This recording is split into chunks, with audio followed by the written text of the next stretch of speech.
Assalamualaikum warahmatullahi wabarakatuh. Kami dari kelompok 8 ingin mempresentasikan hasil diskusi kami mengenai permasalahan pendidikan untuk memenuhi tugas mata kuliah pengantar ilmu kependidikan dengan dosen pengampu Dr. Andes Jungjung Norbenti, MPD, dan Dr. Rohmawati, SPD, MPD. Dan nama anggota kelompok kami yaitu dengan saya Merulan Sari, Naila Khairunisa Bruginting, Nova Eliza Hutagaul, dan juga Nur Aziza. Di sini saya akan menjelaskan mengenai pengertian pendidikan. Menurut Ki Hajar Dewantoro, pendidikan adalah upaya untuk memajukan budi pekerti yang meliputi karakter dan kekuatan batin, pikiran atau intelek dan jasmani anak-anak selaras dengan alam dan masyarakatnya. Secara garis besar, pendidikan merupakan upaya pengajaran dan juga pelatihan untuk proses pengubahan sikap dan tata laku seseorang untuk menuju kedewasaan. Dalam saat ini, yang gak dibahas adalah masalah mendasar pendidikan di Indonesia. Sebelum masuk ke dalam contoh-contoh masalah mendasar pendidikan di Indonesia, mari membahas pengertian tentang permasalahan pendidikan itu sendiri. Permasalahan pendidikan adalah segala suatu hal yang merupakan masalah dalam pelaksanaan kegiatan pendidikan. Karena jika kita berbicara mengenai pendidikan yang merupakan salah satu aspek dasar kehidupan manusia, seseorang bukan hanya mendapatkan ilmu pengetahuan, melainkan juga diajarkan untuk berakhlak dan berbudi pekerti luhur. Terdapat beberapa contoh masalah mendasar yang menjadikan kualitas pendidikan di Indonesia rendah, yaitu antara lain yang pertama adalah kelemahan dalam sektor manajemen pendidikan. Yang kedua adalah terjadinya kesenjangan sarana dan prasarana pendidikan di daerah kota dan di daerah desa. Yang ketiga adalah dukungan dari pemerintah yang masih lemah. Keempat adalah masih adanya pola pikir kuno dalam masyarakat. 5 adalah rendahnya kualitas sumber daya pengajar. Yang keenam adalah lemahnya standar evaluasi pembelajaran. 7 adalah terjadinya problematika dalam pembelajaran. Problematika pembelajaran yang dimaksud adalah berbagai permasalahan yang mengganggu, menghambat, mempersulit, atau bahkan mengakibatkan kegagalan dalam mencapai tujuan pembelajaran. Selanjutnya, kita akan membahas tentang kualitas pendidikan di Indonesia. Ada 2 faktor yang mempengaruhi kualitas pendidikan di Indonesia. Yang pertama ialah faktor internal, dan yang kedua ialah faktor eksternal. Pertama kita membahas tentang faktor internal, yakni meliputi jajaran dunia pendidikan baik di Departemen Pendidikan Nasional, Dinas Pendidikan Daerah, dan juga sekolah yang berada di garis depan. Dalam hal ini, intervensi dari pihak-pihak yang terkait sangatlah dibutuhkan agar pendidikan senantiasa selalu terjaga dengan baik.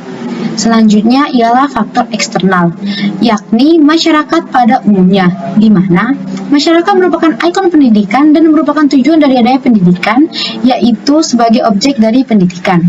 Selain itu, ada pula beberapa faktor yang menyebabkan kualitas pendidikan di Indonesia semakin memprihatinkan, sehingga terjadi ketidakmerataan pendidikan. Yang pertama, seperti contohnya yang pertama ialah rendahnya kualitas sarana fisik. Misalnya, banyak sekali gedung-gedung sekolah yang sudah tak layak pakai di berbagai tingkat pendidikan, kepemilikan, dan penggunaan fasilitas yang tidak dimanfaatkan, serta media belajar yang rendah, buku perpustakaan yang tidak lengkap sehingga tidak banyak minat literasi di pihak pelajar. Perhatian pemerintah terhadap pendidikan masih sangat buruk.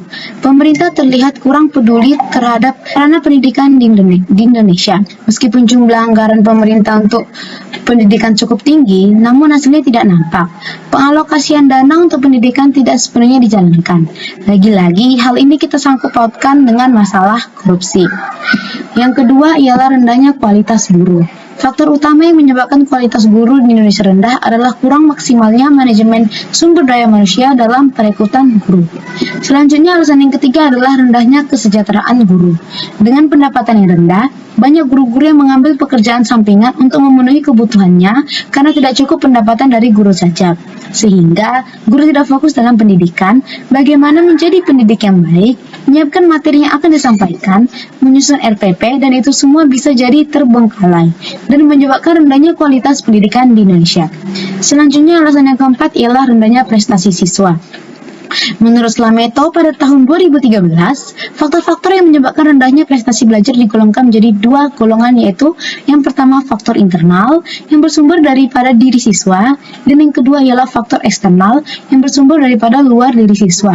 Faktor internal dipengaruhi oleh jasmani kesehatan dan cacat tubuh, serta faktor eksternal dipengaruhi oleh faktor keluarga, faktor sekolah, dan faktor masyarakat.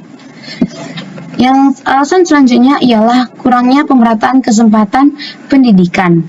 Permasalahan pemerataan dapat terjadi karena kurang terorganisirnya koordinasi antara pemerintah pusat dengan pemerintah daerah, bahkan hingga daerah terpencil sekalipun. Hal ini menyebabkan terputusnya komunikasi antara pemerintah pusat dan daerah. Selain itu, masalah pemerataan pendidikan juga terjadi karena kurang berdayanya suatu lembaga pendidikan untuk melakukan proses pendidikan. Hal ini bisa saja terjadi jika kontrol pendidikan yang dilakukan pemerintah pusat dan daerah tidak terjangkau di daerah-daerah terpencil. Alasan selanjutnya ialah rendahnya kecocokan pendidikan dengan kebutuhan dunia kerja. Sering sekali terjadi jika sudah lulus sekolah, ketidakserasian antara pendidikan dengan kebutuhan kerja disebabkan kurikulum yang kurang fungsional ketika dipelajari di sekolah dengan kebutuhan kerja yang diharapkan nantinya ketika memasuki dunia kerja. Alasan yang ketujuh ialah mahalnya biaya pendidikan. Hal ini lebih memprihatinkan lagi adalah pemerintah hanya bisa menyediakan biaya pendidikan bagi tingkat SMA saja, sehingga banyak siswa tidak dapat melanjutkan sekolahnya ke jenjang yang lebih tinggi. Dan alasan yang terakhir adalah masalah kurikulum. Adanya kekurangan yang dapat kita rangkum secara global dalam konteks pendidikan perihal kurikulum. Pertama, kurikulum pendidikan Indonesia yang kurang menekankan pentingnya studi dalam hal berkelanjutan mengenai wawasan Nusantara. Hal ini terbukti dengan kurangnya sorotan lembaga pendidikan terhadap alokasi waktu mata pelajaran khususnya kewarganegaraan. Selanjutnya, cara mengatasi masalah pendidikan di Indonesia. Permasalahan di Indonesia bisa diatasi dengan beberapa cara berikut ini. Yang pertama, meningkatkan kualitas tenaga pendidik. Sebenarnya Indonesia memiliki banyak jumlah pengajar, hanya saja banyaknya jumlah kuantitas ini tidak diimbangi dengan kualitas. Permasalahannya adalah tidak semua pengajar mampu mengajarkan materi sesuai kompetensi masing-masing.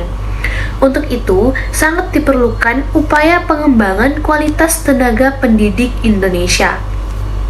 Misalnya seperti melakukan beberapa strategi berikut, yaitu pertama, memfasilitasi guru untuk mengikuti berbagai macam pelatihan demi meningkatkan skill. Kemudian, mendukung guru untuk memanfaatkan teknologi sebagai alat untuk belajar mengajar.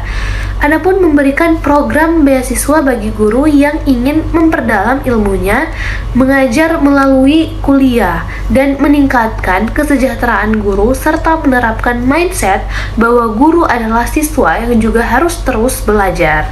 Yang kedua, menambah penyediaan dana pendidikan.